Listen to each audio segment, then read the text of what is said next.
আসসালামু আলাইকুম। আবারও আরেকটি নতুন রেসিপি নিয়ে হাজির হয়ে গেলাম। আজকে খুবই মজার সবজি রান্না করে দেখাবো। এভাবে সবজি রান্না করলে ছোট বড় সবাই ভীষণ পছন্দ করে খাবে। যারা সবজি খেতে পছন্দ করেন না তাদের কাছেও খুবই ভালো লাগবে।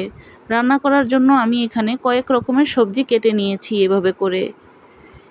এখানে আলু, পেঁপে, গাজর, মিষ্টি কুমড়া, বরবটি, চিচিঙ্গা এই সবজিগুলোকে আমি এরকম ছোট ছোট করে কেটে ধুয়ে পরিষ্কার করে নিয়েছি।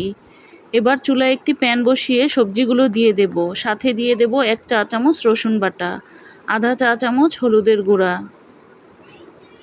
আধা চা চামচ জিরার গুঁড়া, আধা চা চামচ ধনিয়ার গুঁড়া, আধা চা চামচ লাল মরিচের গুঁড়া,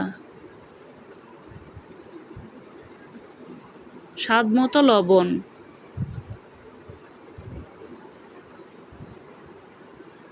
কিছুটা পেঁয়াজ কুচি আর 6-7টি কাঁচামরিচের ফালি। এবার এখানে 2 কাপের মতো পানি দিয়ে দেব সবজিটা সিদ্ধ হবার জন্য।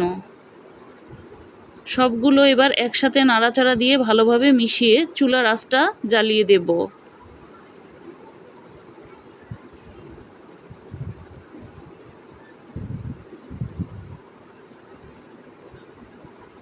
এবার ঢাকনা দিয়ে ঢেকে দেব। মাঝে মাঝে ঢাকনাটা খুলে একটু নাড়াচাড়া দিয়ে দেব।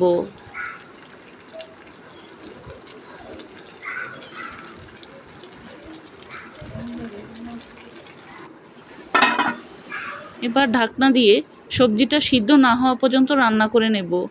সবজিটা যখন সিদ্ধ হয়ে আসবে তখন আধা চা চামচ টালা জিরার গুঁড়া, এটা দেওয়ার কারণে সবজির ফ্লেভারটা খুবই ভালো আসবে এবং খেতেও ভালো লাগবে।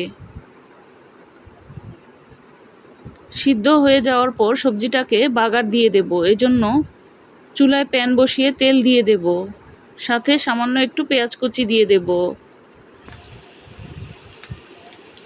পেঁয়াজটাকে তেলের সাথে একটু বাদামি করে ভেজে নেব।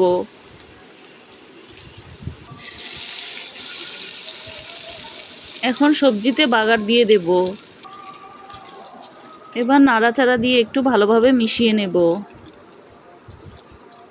বাগারটা দেওয়ার কারণে সবজির ফ্লেভারটা খুবই ভালো আসবে, খেতেও ভীষণ ভালো লাগবে। এবার ঢাকনা দিয়ে ঢেকে চুলার আঁচটা বন্ধ করে দেব। সবজিটা এখন পরিবেশনের জন্য তৈরি। দেখেই বুঝতে পারছেন কতটা লোভনীয় হয়েছে। তৈরি হয়ে গেল ভীষণ মজার সবজি রান্না। চাইলে আপনারাও এভাবে করে এই রেসিপিতে তৈরি করে দেখতে পারেন। ভিডিওর কোনো অংশ যদি ভালো লেগে থাকে একটি লাইক দিতে পারেন। আবারও দেখা হবে নতুন কোনো রেসিপি নিয়ে। সে পর্যন্ত ভালো থাকুন, সুস্থ থাকুন।